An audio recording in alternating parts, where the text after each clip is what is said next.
Americans are drinking less milk today than they did 40 years ago. In fact, Americans are drinking about 40% less than they did in 1975.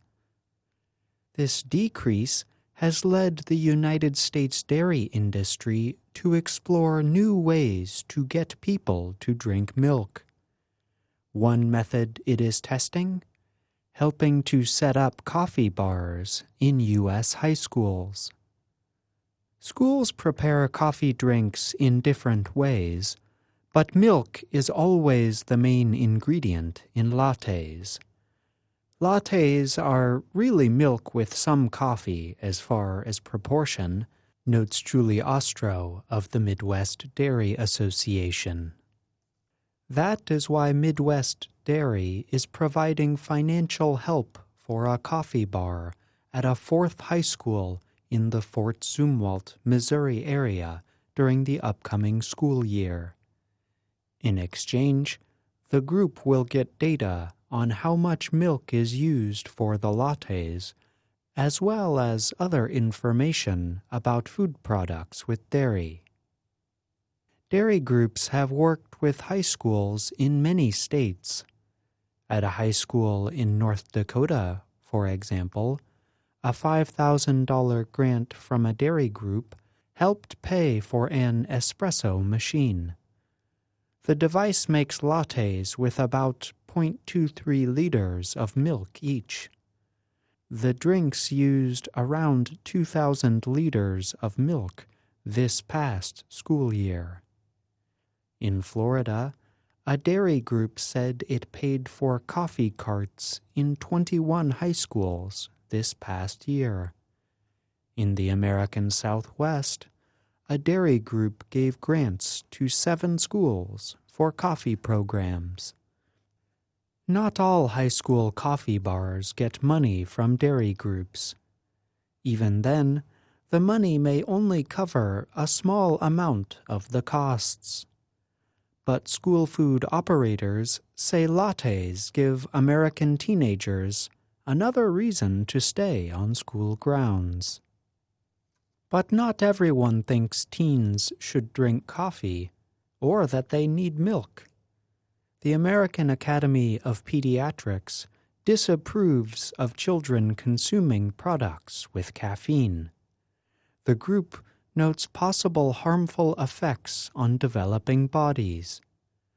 Some studies have linked caffeine use to lack of sleep, headaches, and agitation. While dairy is a good way to get calcium and vitamin D, it is not the only way to get such nutrients, says Dr. Natalie Muth. She is a child care specialist and representative for the American Academy of Pediatrics. As for lattes, Muth said there are ways to persuade students to get the nutrients of milk without promoting caffeine use. If they're going to be having that outside of school, that's one thing. But in schools, the idea is to promote good health and nutrition, she said. For years, the U.S. dairy industry has been known for its Got Milk advertising campaign. Now, the industry is hoping its newer Undeniably Dairy ads will help fight off such products as almond milk, soy milk, or oat milk. These drinks are becoming more popular with Americans. The dairy industry is also reacting to changing ideas about diet and nutrition. With fat no longer seen as bad for human health, skim milk has suffered the sharpest decreases in demand in recent years. Skim milk is milk that has had all of the fat removed. It is difficult for dairy producers to reduce production of skim milk because it is left over after making other products, such as butter, cheese, and ice cream. The dairy industry blames government rules that limit the fat in milk for teenagers drinking less milk.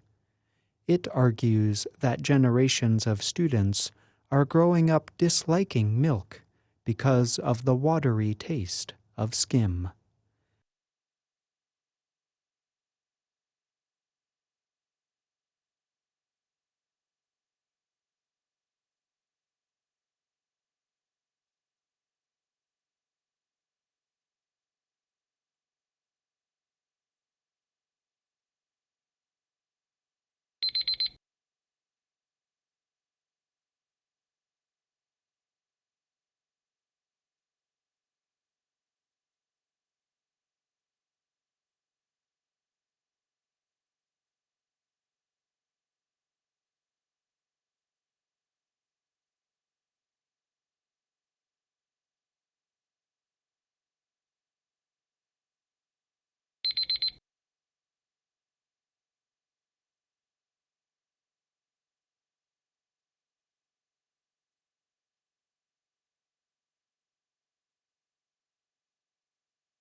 Hi, thank you for watching.